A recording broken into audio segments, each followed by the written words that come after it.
Hola, muy buenas tardes. Agradezco toda su asistencia. De igual manera, agradezco muchísimo la invitación para estar aquí con ustedes. Bueno, vamos a hablar de algo que poco nos preocupamos cuando vamos a dar una anestesia. ¿Quién de ustedes se ha preocupado? ¿Cuáles son los efectos inmunológicos de sus medicamentos anestésicos? ¿Y qué impacto van a tener en el paciente? Creo que casi nunca nos preguntamos eso. Nos preocupamos por cómo vamos a abordar la vía aérea, por qué combinación de fármacos vamos a utilizar para mantener al paciente durante el transoperatorio. Nos preocupamos por qué combinaciones analgésicas vamos a utilizar o qué técnicas vamos a ofrecer al paciente para que tenga un adecuado control del dolor. Y muy difícilmente pensamos qué impacto va a tener en la inmunidad. De igual manera, cuando vemos al paciente en el posoperatorio, también prestamos atención si el paciente tuvo dolor, quizás preguntamos si el paciente pasó muy buena noche, cuál es el confort que tiene. Y a lo mejor prestamos atención a la biometría, principalmente cómo son los valores de hemoglobina, porque a lo mejor el paciente nos sangró 800, nos sangró 1000, y para ver si hay necesidad de transfusión. Pero a veces, vuelvo a repetir, no prestamos atención al diferencial de los leucocitos que tiene su paciente y cuál pudiera ser el impacto que va a tener en ellos. La intención de esta charla es tratar de entender las características inmunológicas del escenario transoperatorio y cuál es el desempeño o el desenlace que tienen nuestros medicamentos anestésicos. Bueno, tendremos que hablar de la inmunosupresión del perioperatorio para poder empezar a establecer una base y sobre ahí vamos a partir para poder hacer mención de los medicamentos que solemos utilizar y para poder entender cuál sería este impacto y qué tan grande va a ser ese impacto. Y cerraremos con un par de conclusiones. Bueno, de antemano voy a hacer una declaración. Posiblemente mi plática va a estar muy sesgada, tanto como lo dice mi playera.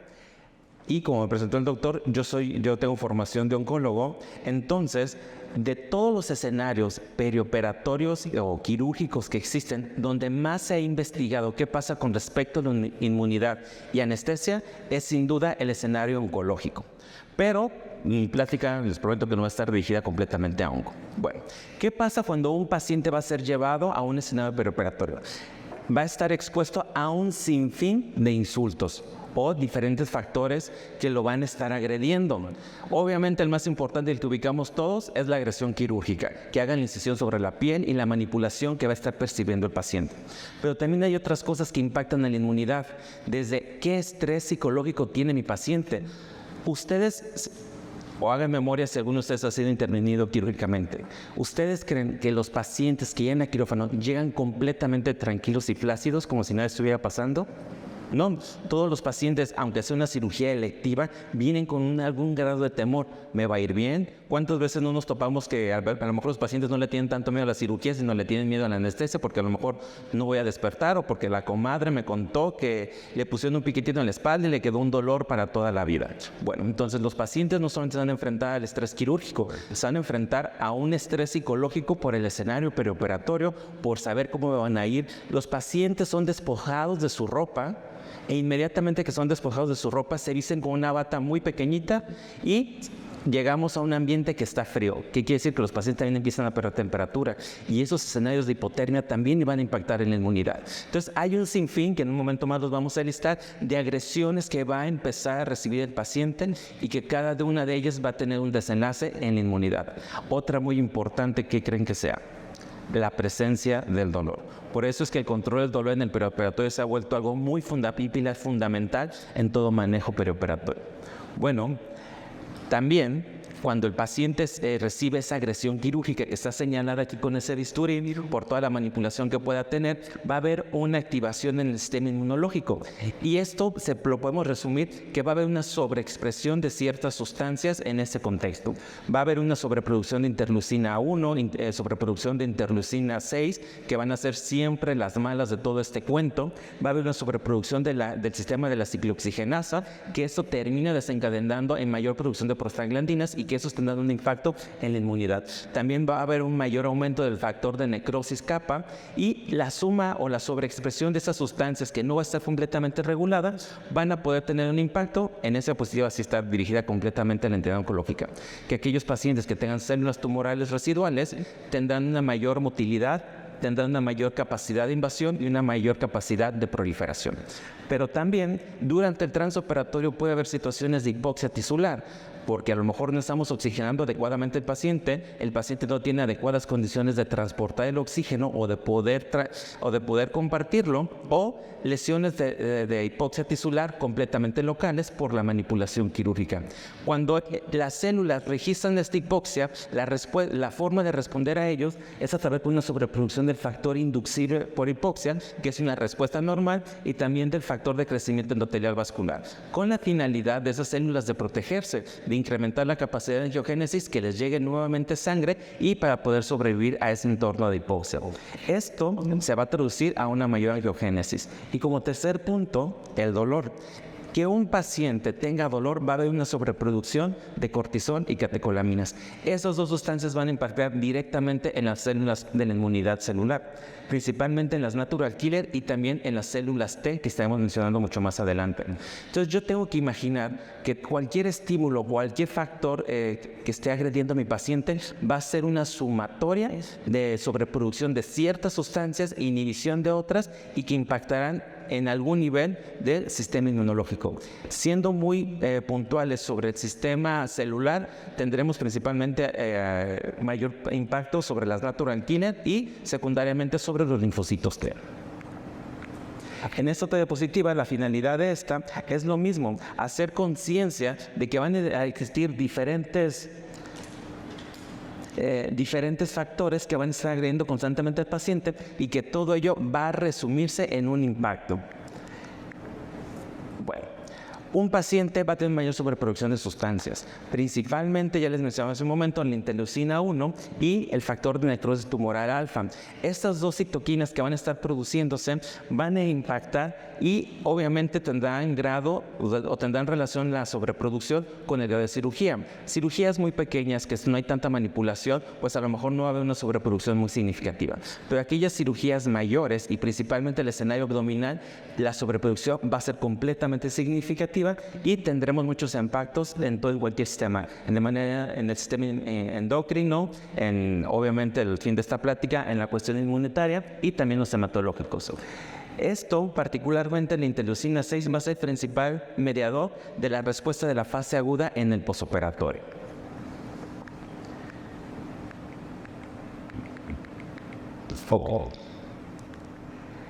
Para entrar ya de lleno a los medicamentos que nos van a importar, aquí hay una infografía que me parece que fue un poco muy juiciosa cuando se publicó, y fue publicada en una revista muy seria.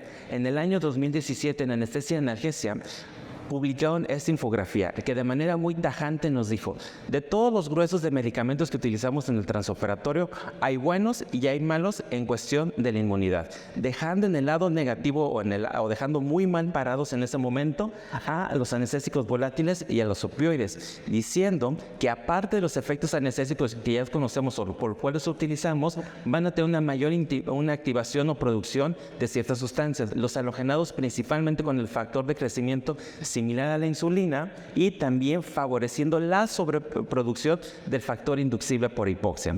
Y los opioides, principalmente porque activan completamente la angiogénesis y también a ciertas vías de estimulación o de crecimiento celular. Bueno, vamos a tratar de resumir todo lo que les he estado mencionando, y aquí es donde les voy a presentar cuáles son esos factores que se han identificado principalmente que favorecen a esta sobreproducción de sustancias y a este desequilibrio de las células, principalmente estos que están aquí.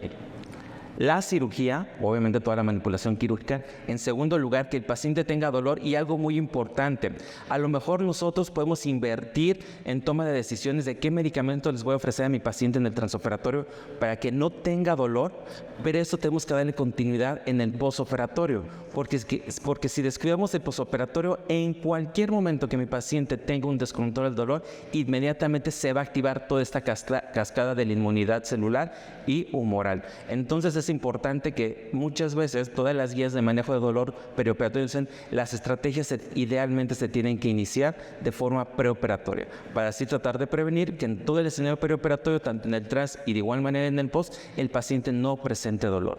También la hipotermia, que ya les mencionaba, y yo les pregunto aquí, ¿cuántos de ustedes registran la temperatura en el transoperatorio? Hay que recordar que para para el sistema, le invierte más energía en regular el control térmico del cuerpo humano que a la frecuencia cardíaca.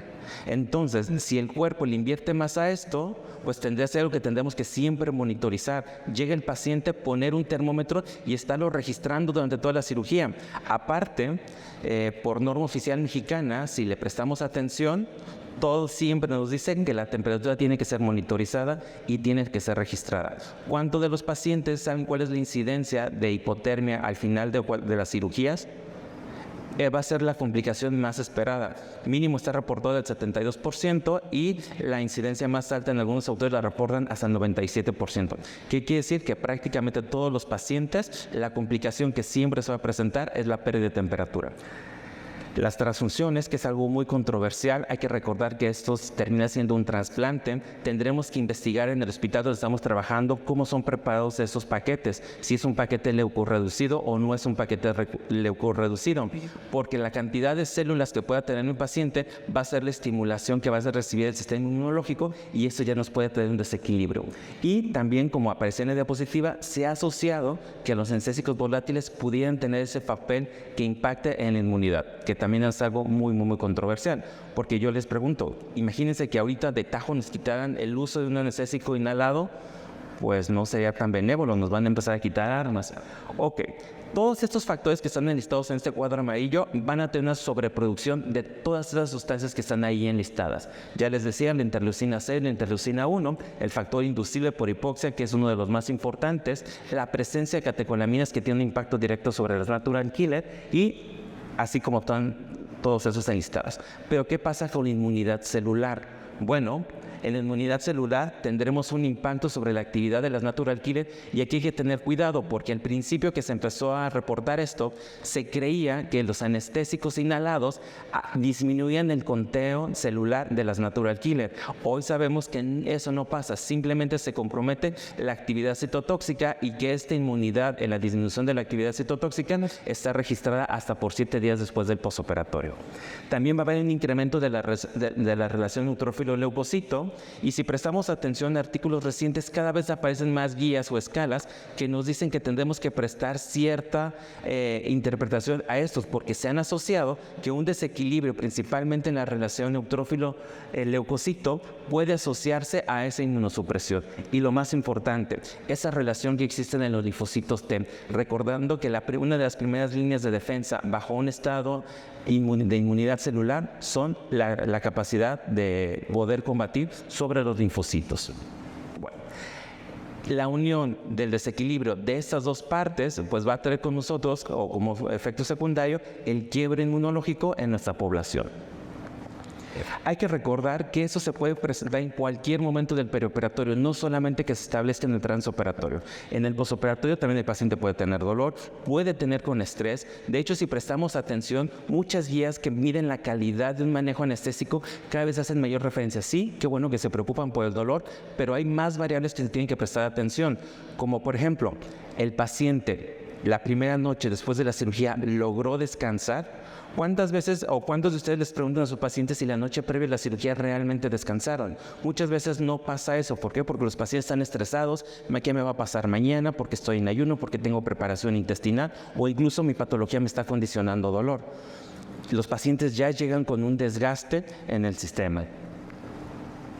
Y regresando a esta infografía, nos dejan bien parados, o en esta infografía dicen cuáles son los medicamentos que van a tener un impacto protector en la inmunidad, dejando bien parado a los esteroides, a los antiinflamatorios no esteroideos, recordando que en una de las primeras diapositivas les mencionaba que la gran producción de la ciclooxigenasa, que termina convirtiéndose en sobreproducción de prostaglandinas, tendrá un impacto deleterio. Pues bueno, si yo utilizo un medicamento que inhibe la ciclooxigenasa, no habrá tanta producción de prostaglandinas y podrá tener un papel protector en la inmunidad. En segundo lugar, mencionan al Propofol, esto porque da una protección directamente sobre las natural killer, a diferencia de los anestésicos volátiles, y también disminuye la sobreproducción del factor inducible por hipoxia. Y en tercer lugar, nos ponen a los anestésicos locales. Y aquí yo solito me voy a spoiler, voy a dar un adelanto cuando hablemos de la lidocaína. La lidocaína, en algunos estudios se ha tratado de identificar que posiblemente pudiera tener un papel antimicrobiano, que posiblemente los pacientes que han percibido o que reciben en el transoperatorio una infusión de lidocaína, posiblemente pudiera favorecer a la unión del antibiótico, evitar que los pacientes se compliquen menos. Y eso se observó principalmente en aquellos pacientes que tenían infiltración de la herida quirúrgica. El primer estudio que reportó eso es que aquellos pacientes que tenían infiltración con lidocaína de la herida quirúrgica tenían menos infecciones de la herida quirúrgica, a diferencia de los pacientes que no se les había infiltrado. Faltarían estudios más serios y que tengan mejor control de ciertas variables para poder demostrar si realmente la lidocaína tendría ese papel, pero ya se empieza a sugerir eso.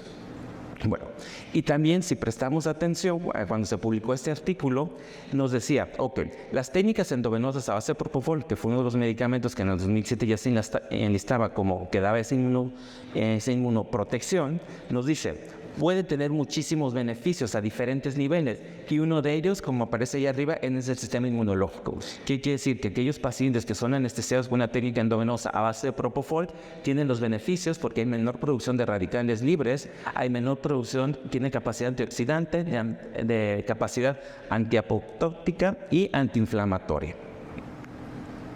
Bueno, entrando de lleno al propofol, ¿cuáles son los efectos no anestésicos que pudieran tener un beneficio en el sistema inmunológico? Bueno, es que se le ha achacado que aquellos pacientes que fueron expuestos a propofol tienen menor producción de cortisol. Y aquí surge una pregunta, ¿es que realmente el propofol por sí solo es que realmente se relacione a que menor producción de cortisol, o es que el paciente que está anestesiado y que tiene un adecuado estado hipnótico y al momento que está modificada la nocicepción, es que el paciente no tendrá esa respuesta diferente de estar produciendo catecolaminas o cortisol? Posiblemente habrá que ver cuál de las dos es la que realmente refleja esa disminución de los factores antiinflamatorios. Inhibe también la ciclooxigenasa, que quiere decir que posiblemente ayuda a disminuir la producción de prostaglandinas, que sería beneficioso para nuestros pacientes. Hay una reducción en la producción de prostaglandinas, conserva la función de la natural killer, que es lo que nos decía la infografía, disminuye la producción de citoquinas, principalmente centrándose en las interleucina 1 y 6, recordando que esas tienen un impacto completamente deletéreo sobre las células, sobre los linfocitos T, y mejora la activación, la diferenciación de las células de Helper, que quiere decir que las células que nos van a ayudar contra la resistencia bacteriana estarán conservadas y podrán disminuir o proteger a nuestro paciente. Otro medicamento que también está muy en boga utilizar es la dexmedetomidina, y más de que a raíz de ese concepto de dar anestesias multimodales. El usar la lidocaína cada vez se ha popularizado un poco más, y hay que reconocer también cuáles pudieran ser sus efectos no anestésicos y los beneficios de utilizar este medicamento. Cuando hacemos perfusiones de dexmedetomidina, también tendrá un impacto directamente sobre las natural killer, en el cual se está ofreciendo una mayor sobreexpresión sobre su actividad citotóxica. Pero esos efectos solamente se han observado cuando el paciente recibe perfusiones que rebasan 3 horas. Aquellos pacientes que reciben bolos de Dexmed o que la perfusión dura menos de 3 horas, no se ha observado que realmente tuviera estos beneficios. También hay una disminución de la interleucina 6, que les mencionaba que van a ser las malas de la historia. Esto solamente, vuelvo a repetir, infusiones continuas que rebasan 3 horas. Y va a haber esto principalmente se ha reportado en cirugía cardíaca y cirugía abdominal, y lo mismo pasa con el cortisol. Y aquí los autores o los investigadores se vuelven a hacer la misma pregunta. No han logrado identificar si la dexmedetomidina por sí sola tiene la capacidad de inhibir de la producción de cortisol, o es el hecho de que por estárselo ofreciendo al paciente y que estemos modificando esa percepción o esa nocicepción, es que el paciente no siente los estímulos y por ende no viene esa respuesta diferente de mayor producción de cortisol. De igual manera, tendrá que ofrecerse en perfusiones mayores de 3 horas para que el paciente tenga este beneficio. Entonces, hay información que nos dice que independientemente de los efectos anestésicos por los cuales utilizamos, pudieran tener otros efectos que se vean beneficiados y den protección a nuestros pacientes. La lidocaína, que ya habíamos adelantado un poco, esa también tiene una estimulación sobre la actividad citotóxica de las natural killer. Entonces ya tendríamos 2 medicamentos que nos pudieran ayudar, 3 medicamentos que nos pudieran ayudar a conservar la función de la natural killer. Está reportado para el propofol, está reportado para la dexmedetomidina y también se ha reportado para la lidocaína. Esto y también se ha identificado que puede modular la respuesta inflamatoria en aquellos pacientes que han sido expuestos a infusiones intravenosas y también va a proteger la barrera endotelial al reducir la adhesión de neutrófilos y la hiperpermeabilidad endotelial. Se sugiere que posiblemente las infusiones continuas de lidocaína durante el transoperatorio son pacientes que tienen menor fuga de líquido. Esto, o cuál es el beneficio de ellos, la lidocaína no tiene tanto impacto en la interleucina 1 y 6, pero sí nos va a ayudar a disminuir la sobreproducción del factor de necrosis tumoral alfa, el factor de necrosis tumoral beta y del factor inducible por hipoxia. Entonces ya tendremos dos medicamentos que si los juntamos podremos potenciar esta acción, dar propofol más lidocaína, pero ojo, en vías completamente diferentes. Por favor, hay que recordar que esas infusiones de mezclas de propofol más lidocaína y que las dejamos en un frasco, una bolsita y le estamos perfundiendo no son nada recomendables. Recordando que la lidocaína tiene un pH completamente ácido y dos, que el propofol tiene que tener químicamente ciertas condiciones. La acidez de este anestésico local hace que se precipite la grasa que tiene la emulsión del propofol, formando microvacuolas grasas y que se sugiere que pudiera tener o asociarse a embolismos durante el transoperatorio. Entonces, idealmente, si vamos a utilizar esos dos medicamentos en el transoperatorio, tenemos que perfundirlos de manera independiente.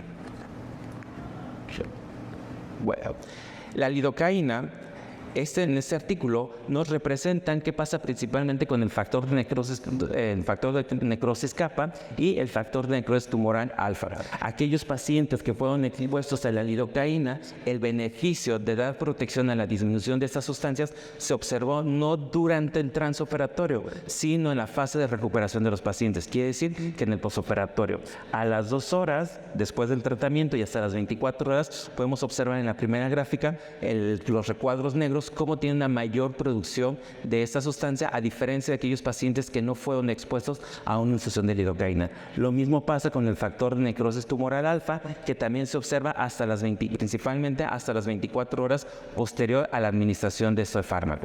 ¿Qué quiere decir esto? Que si nosotros realmente quisiéramos ofrecer una protección con este fármaco, tiene que ser nuevamente en infusión y tendría que ser por un tiempo prolongado. ¿Quién de ustedes ha utilizado lidocaína como una estrategia de control del dolor en el posoperatorio? Han levantado las manos, qué bueno. No hay que tenerle miedo a la lidocaína, es un excelente medicamento, hay que saber su farmacología para poder saber qué pacientes se pueden beneficiar de él y qué escenarios no se podrían beneficiar de él, y también utilizar dosis adecuadas o dosis seguras para tener un adecuado control sobre este medicamento. Pero las personas que lo han utilizado pueden observar que hay un mejor control del dolor cuando se hace adyuvancia con algún otro tipo de medicamentos analgésicos. En esta gráfica vamos a analizar algo muy importante. Aquí están enlistados todas las situaciones de complicaciones que van a tener los pacientes en el posoperatorio y que son complicaciones que hacen que los pacientes no tengan una recuperación adecuada y por ende prolongando su estancia durante todo el transoperatorio. Si prestamos atención a todas esas complicaciones que están enlistadas, vamos a empezar a observar que la gran mayoría están relacionadas a procesos infecciosos y muchas veces los pacientes no pueden protegerse de ese estado inmunológico o de ese estado bacterial porque tienen modificada su inmunidad. Como podemos ver, la infección de ostomías, también podemos ver la aparición de septicemia, neumonía, perforaciones intestinales que terminan desencadenando en sepsis abdominal, la complicación o la infección de algunos catéteres de algún cuerpo. Ok, está mal que yo les diga que por el simple hecho de que los pacientes fueron anestesiados o expuestos a X medicamento, los pacientes van a tener complicaciones infecciosas. No, no es así. Es completamente multifactorial. Tendrá que ver que si las técnicas de asepsia y antisepsia se llevaron a cabo, pero hay que recordar que todo aquel paciente que va a ser llevado a cirugía de tubo digestivo, el simple hecho de que el cirujano manipule el tubo digestivo, eso facilita la translocación bacteriana. La única forma que tiene el cuerpo humano de poder combatir la translocación bacteriana en un escenario preoperatorio es la capacidad de la inmunidad celular, que esos linfocitos TH, tanto 1 como 2, estén íntegros y que estén en adecuados conteos para realmente traer esta protección sobre ese proceso. La translocación bacteriana no tiene nada que ver si los cirujanos hicieron buen tiempo de hacerse antisepsia, si se lavaron las manos, si el instrumental estaba estéril o no estaba estéril. El simple hecho de manipular un sitio que por mera fisiología tiene una carga de microbiota muy significativa, va a favorecer la translocación bacteriana. Entonces, muchas de estas complicaciones pueden estar asociadas a eso, o son complicaciones que en su gran mayoría están asociadas a un proceso infeccioso. Y recordemos que la primera línea de defensa contra cualquier proceso infeccioso siempre va a ser la inmunidad. Pero no solamente eso, y me atreví en esta plática a traer a colación algo muy importante. Bueno, antes también hay que recordar que actualmente existen protocolos que son los protocolos de recuperación acelerada o los protocolos CERAS, que son una serie de múltiples recomendaciones donde nos dicen, ese escenario preoperatorio hay que dividirlo en 4 escenarios, en una fase preadmisión, en una fase preoperatoria, en la fase transoperatoria y en la fase posoperatoria. Y en esos 4 escenarios aparecen un sinfín de recomendaciones. Y una de esas recomendaciones muy importantes es la profilaxis antimicrobiana. ¿De quién creen que sea responsabilidad la profilaxis antimicrobiana en un contexto perioperatorio? ¿Del cirujano o del anestesiólogo? En mi opinión personal, tiene que ser completamente del anestesiólogo, porque ahorita más adelante que pasemos a las estrategias de cómo tiene que ejecutarse una profilaxis antimicrobiana, por cuestión de tiempos, el personal de salud que tiene contacto con el paciente, primero para poder ejecutar esto, somos nosotros. Si yo tengo unas guías de mucho peso de forma internacional que dicen que la profilaxis antimicrobiana es un punto muy importante para ayudar a una recuperación pronta de nuestros pacientes, pues tendríamos que entender cómo funciona esta profilaxis antimicrobiana, independientemente de los medicamentos anestésicos que haya utilizado. La profilaxis antimicrobiana tiene dos divisiones. Una de ellas es la farmacológica y la otra parte es la no farmacológica. Y muy fácil de entender. La parte farmacológica, ¿qué significa? Administrar un antibiótico a mi paciente. Y la parte no farmacológica, que también está asociada sobre la profilaxis antimicrobiana, pues van a ser estrategias que también recaen sobre nosotros. Que el paciente tenga normoglucemia durante todo el transoperatorio y el posoperatorio inmediato. Que el paciente tenga normotermia, o sea, que no pierda temperatura. Y ya vemos cómo en las primeras diapositivas la hipotermia es un factor que va a facilitar también esa inmunidad hacia la baja. Que el paciente no tenga sobrecarga hídrica. Aquellos pacientes que tienen sobrecarga hídrica, una de las mucosas que se pueden edematizar de forma más fácil es la intestinal. Una mucosa intestinal edematizada favorece esa translocación bacteriana. Y por último, que también esto es completamente controversial, la cantidad de fluidos que le estén administrando a su paciente. Bueno, la profilaxis, empezamos por un poco las más sencillas y que deberíamos de ejecutar en todos los escenarios quirúrgicos.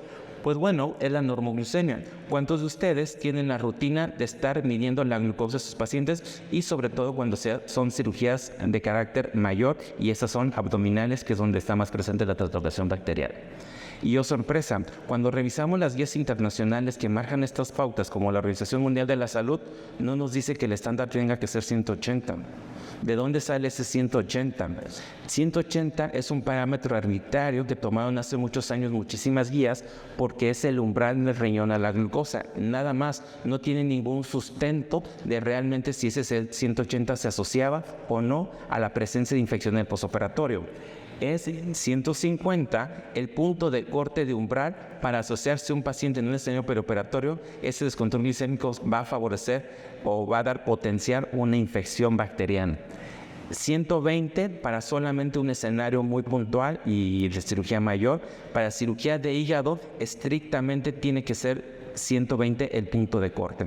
Entonces, eso tenemos que empezar a reflexionar. Número 1, medir la glucosa de mis pacientes y sobre todo cuando son diabéticos. Y número 2, recordar que el punto de corte que marcan las pautas internacionales es 150, no 180. ¿Qué quiere decir? Que el paciente cuando tenga lecturas por arriba de 150, tendremos que implementar ciertas estrategias. Y la única estrategia aceptada en el perioperatorio es la administración de insulina de acción rápida, pero ojo, esta tiene que ser de forma intravenosa, recordando que la vía subdérmica durante el perioperatorio se vuelve completamente errática por todos los cambios en el tono motor.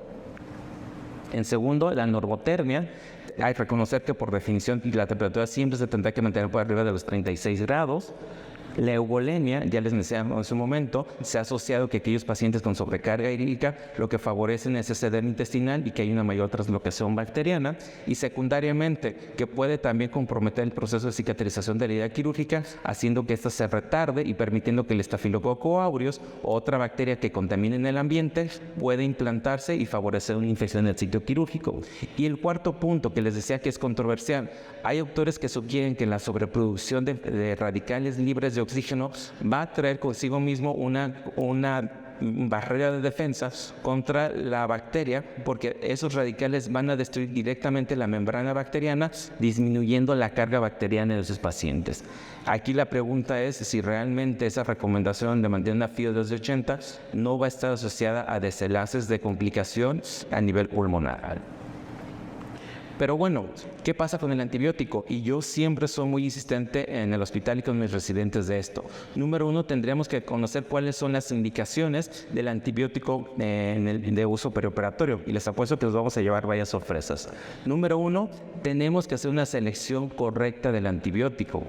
Las guías internacionales reconocen que el grupo de antibióticos que puede implementarse casi en el 95% de los escenarios quirúrgicos serán las cefalosporinas, y eso es muy bueno porque son actualmente medicamentos de bajo costo y son medicamentos que en países tercermundistas también existen, principalmente la cefalotina. Es el agente más ampliamente utilizado con muy buenos resultados por el espectro que tiene, pensando ¿cuál es la primera bacteria que me tiene que preocupar que no vaya a empezar a traslocarse y que se asocie en el postoperatorio de una infección? El Staphylococcus aureus, porque está presente en la piel y toda cirugía hace incisión sobre la piel. Entonces, la primera bacteria que me tiene que preocupar es el Staphylococcus aureus, que completamente una cefalosporina lo cubre perfectamente. Son seguros. Actualmente, que un paciente tenga una reacción alérgica es muy raro, y más adelante vamos a ver una observación muy importante sobre ello, y ya lo decía hace un momento, son de bajos costos. Bueno, en otras ocasiones, las cefalosporinas no son la única opción. Siempre serán una opción, pero tenemos que utilizar otro tipo de grupos antibióticos, principalmente cuando vamos al sitio quirúrgico manipular. Tiene una gran carga de anaerobios. ¿Cuál es el medicamento que nos ayuda a disminuir esto? El metronidazol. Y es una muy buena combinación, cefalosporina más metronidazol. ¿Qué quiere decir? Que toda cirugía que involucre manipulación de tubo digestivo a cualquier nivel tendrá que ser expuesto el paciente a una cefalosporina más metronidazol.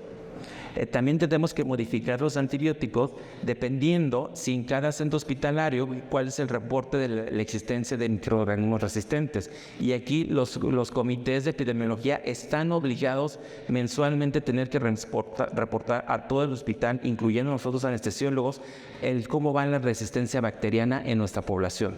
Porque yo les puedo decir, y las guías internacionales pueden decir, que la mejor opción son las cefalosporinas, pero si en mi comunidad la microbiota a la cual me estoy enfrentando ya tiene resistencia a esos antibióticos, pues aunque yo haga una adecuada selección de medicamento, voy a fracasar por esa resistencia. Tenemos que conocerla y acorde a ella seleccionar o hacer los ajustes sobre la profilaxis antimicrobiana. Y también tienen que reconocer que puede haber ciertos escenarios muy puntuales que por la carga de la microbiota directamente nos van a decir que tendremos que utilizar un antibiótico de un amplio espectro. El ejemplo más claro, todos aquellos pacientes que involucren manipulación de la vía biliar, incluyendo los procedimientos no quirúrgicos como la CEPRE. ¿Cuántos de ustedes no les ha tocado que están en una CEPRE y el paciente al final de la CEPRE empieza, o la enfermera dice, doctor, ya salió el paciente, está muy bien, pero fíjese que ya empezó con fiebre? Es la manipulación de la vía biliar lo que más favorece la translocación y esos pacientes pueden hacer una colangitis muy significativa. Entonces, se ha recomendado que en aquellos pacientes que van a manipulación sobre vía biliar, posiblemente las cefalosporinas se queden cortos y tendremos que implementar medicamentos como la piperacilina con tazobactam que dan una mejor cobertura sobre el espectro, sobre la microbiota de esta área. Modificar por antecedente de alergia. Obviamente va a haber pacientes que sí tengan una alergia real a los medicamentos. El ejemplo más clásico de esto, aquellos pacientes que nos refieren a ser alérgicos a las penicilinas. Muchas veces nosotros inmediatamente pensamos que pueden hacer una reacción cruzada con las cefalosporinas y no las utilizamos y hacemos uso de una segunda línea terapéutica. Los que pueden en un escenario preoperatorio dar una no fue la palabra, que pueden sustituir a las cefalosporinas será la clindamicina, pero más adelante vamos a ver cuál es la dosis real de profilaxis en un escenario preoperatorio de la clindamicina. Ojo, ninguna guía internacional nos dice o nos recomienda que utilizar antibióticos de una potencia grande o de un amplio espectro realmente nos van a prevenir las infecciones. ¿Qué quiere decir? Que a todos mis pacientes, pues a lo mejor sea muy fácil pensar, a todos mis pacientes de forma preoperatoria les pongo linezolid, que es un antibiótico súper potente, y así voy a hacer que el paciente no se infecte. Ningún estudio ha demostrado eso. Muchos estudios han demostrado el mismo grado de desarrollo de infecciones en aquellos pacientes con cefalosporinas contra antibióticos de mayor espectro. Ok, también tenemos que tener en cuenta que puede haber ciertas interacciones sobre los antibióticos y principalmente la clindamicina y el ciprofloxacino en aquellos pacientes que son expuestos a rocurorio, acortando su vida media y haciendo que el paciente quede desprotegido de la capacidad antiprofiláctica de este. Hay aquellos pacientes que reportan, que nos dicen que son alérgicos a las cefalosporinas, inmediatamente nosotros hacemos la decisión de no poner, a la penicilina. O también muchas veces hay pacientes que me ha tocado que dicen, doctor, es que a mí me pasaron cefalotina y me hice alergia y me dijeron que jamás me la puedan volver a administrar. Ok, ¿qué le pasó con eso? Me mareé muchísimo, doctor. Ok, el mareo no es un dato de reacción anafiláctica. Entonces hay que estar entrenados y preparados para poder reconocer cuándo sí es una reacción anafiláctica y cuándo no lo es y es completamente a una mala administración del medicamento. Entonces, ¿qué es lo que pasa aquí? Se ha observado que aquellos pacientes que refieren ser con la penicilina y que tomamos la decisión de no exponerlos a una cefalosporina y que utilizamos la clindamicina, esos pacientes son expuestos a una dosis subóptima de clindamicina. Porque si recordamos, la presentación de la clindamicina son de 600 miligramos. La dosis en un contexto de profilaxis antimicrobiana del perioperatorio, son 900 miligramos de clindamicina. Entonces, si vamos realmente a sustituir una cefalosporina por la clindamicina, tendremos que utilizar 900 miligramos para realmente estar cumpliendo esa estrategia de profilaxis antimicrobiana.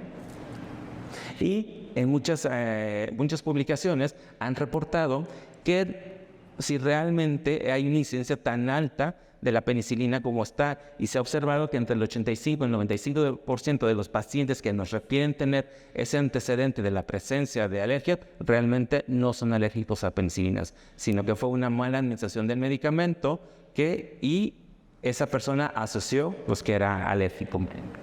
Bueno. Número 2, ¿cuál tendría que ser la administración de esos medicamentos? Pues bueno, siempre intravenosa. ¿En qué momento tengo que administrar este medicamento para que realmente tenga ese contexto de profilaxis y que proteja a mi paciente? Ojo, 20 a 60 minutos antes de la incisión quirúrgica. Y aquí vuelvo a repetir, ¿qué profesional de la salud tiene contacto o está presente ese tiempo antes de la incisión quirúrgica?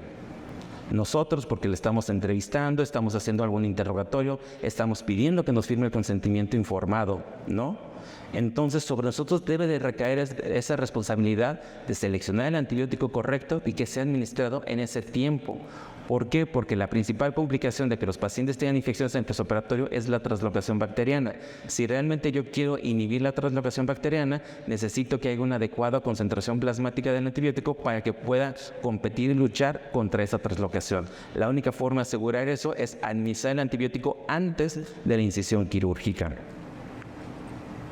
Y el tercer punto de esto, y que muchísimas veces se nos olvida, porque a veces nosotros tenemos la buena intención de que sí, doctor, al paciente le pasamos ceftriaxona a su paciente antes de la incisión quirúrgica, excelente, pero cuando volteamos a ver cuáles son las vidas medias de la cefalosporina, son de 4 horas. ¿Qué quiere decir esto? Que el paciente que fue expuesto a una cefalosporina como una estrategia de profilaxis antimicrobiana y la cirugía rebase 180 minutos, el paciente necesita una nueva redosificación del antibiótico con el objetivo de mantener una concentración plasmática del mismo y que esté constantemente combatiendo la translocación bacteriana. ¿Cuándo es necesario redosificar? Ya les dije, todas las cefalosporinas, no importa cuál sea, arriba de 180 minutos tendré que poner una dosis subsecuente. Nada más que ojo, ¿cuál es la dosis profiláctica de las cefalosporinas? El doble de la dosis habitual. ¿Qué quiere decir esto? Que si la presentación de la ceftriaxona viene de 1 gramo, la dosis inicial serán 2 gramos. Si la cefuroxima viene de 750 miligramos, la dosis inicial profiláctica será de 1.5 gramos. Y las dosis subsecuentes o las dosis de redosificación será el 50% de la dosis inicial. ¿Qué quiere decir? Que si yo a mi paciente le administré 2 gramos de ceftriaxona, la dosis a los 180 minutos, si es que la cirugía todavía continúa, será de 1 gramo. La dosis de cefuroxima será de 750 miligramos. Y la dosis de la clindamicina, para no entrar en controversias, se deja en 600 miligramos.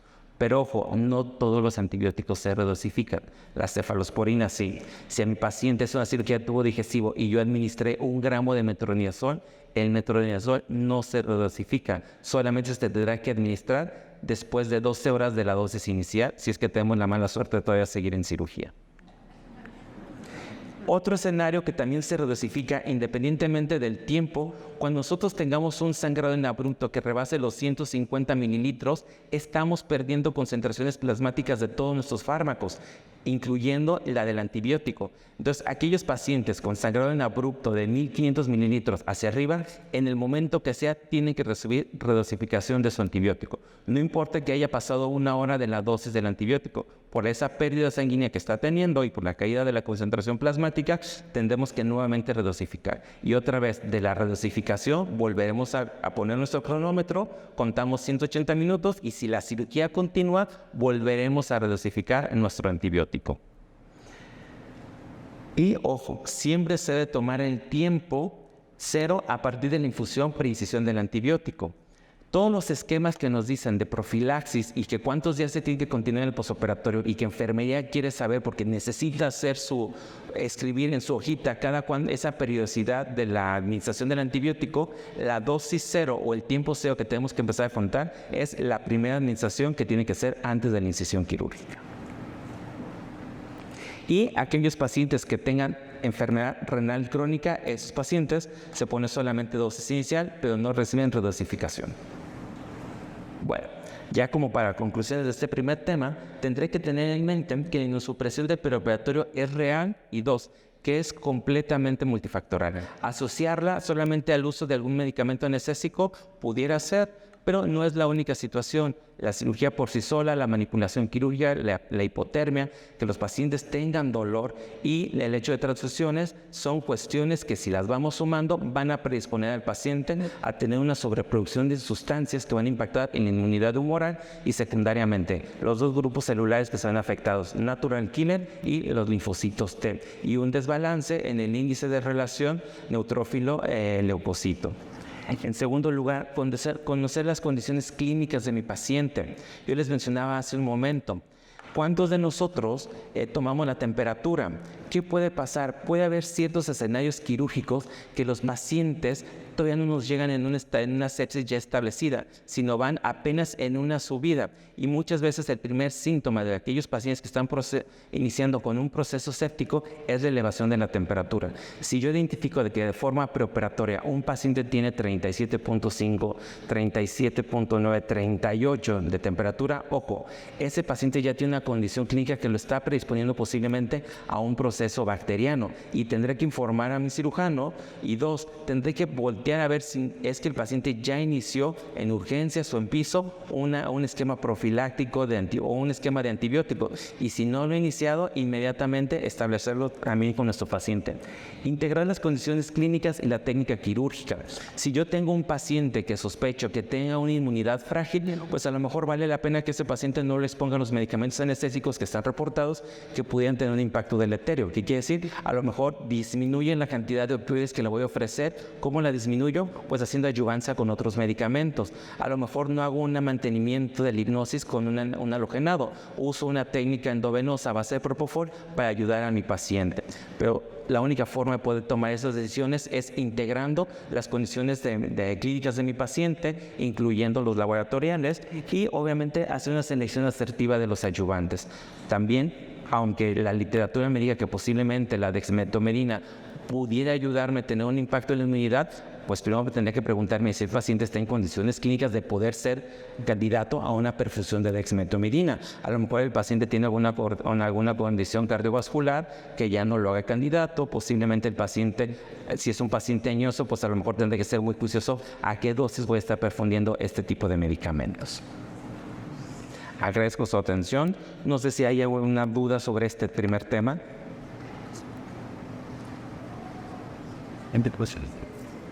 No.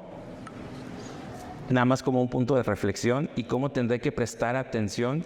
Yo les mencionaba hace un momento que yo tendría que vigilar en qué condiciones está llegando mi paciente al quirófano. Todo mundo, yo no dudo que nadie llegue, inmediatamente colocamos el brazalete de la PANI, el pulsioxímetro, colocamos nuestros parches, pero a veces se nos olvida colocar a lo mejor un termómetro, pedir que haya una medición de la temperatura de mi paciente. Hace poco tuve un paciente que iba a ser llevada por un colangiocarcinoma. La paciente tenía el antecedente de 2 días previo a haber sido sometida a una CEPRE, donde los doctores de endoscopía no lograron acceder al conducto y no se pudo realizar la CEPRE. Entonces se presenta esa paciente para intervencionismo guiado por imagen y se le hace una derivación de la vía biliar. Entonces esta paciente, 2 días previos a su cirugía, tiene el antecedente de 2 manipulaciones de vía biliar.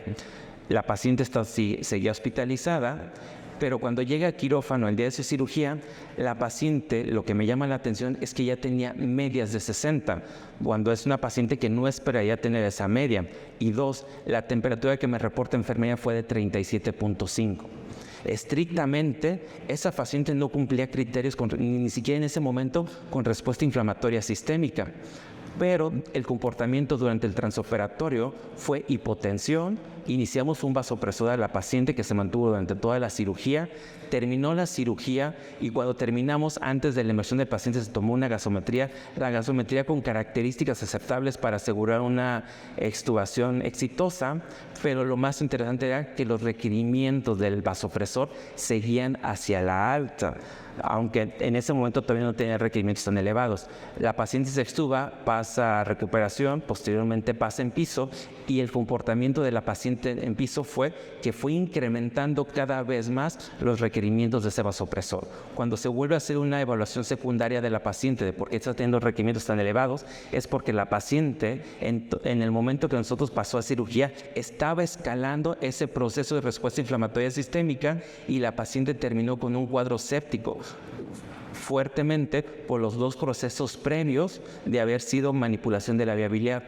Lo que fue alarmante de aquí para todo el grupo que manejó a la paciente es que aunque tuvo 2 intervenciones donde se manipuló la vía biliar, nadie del personal de la salud administró antibiótico durante esa manipulación, y la teoría es que eso fue lo que facilitó la translocación bacteriana y lo que terminó desencadenando que esa paciente desarrollara sepsis en el posoperatorio. Entonces, y si esta paciente durante ese transoperatorio fue expuesta a todos los insultos que ya mencionamos, pues a lo mejor nosotros precipitamos que ese proceso séptico fuera más exacerbado y por eso tuvo esos requerimientos tan altos de norepinefrina. Una vez que a la paciente se le empieza a administrar, se le hace ajustes del esquema del antibiótico, los requerimientos de norepinefrina empezaron discretamente a ir hacia la baja hasta que mejoran las condiciones de la paciente.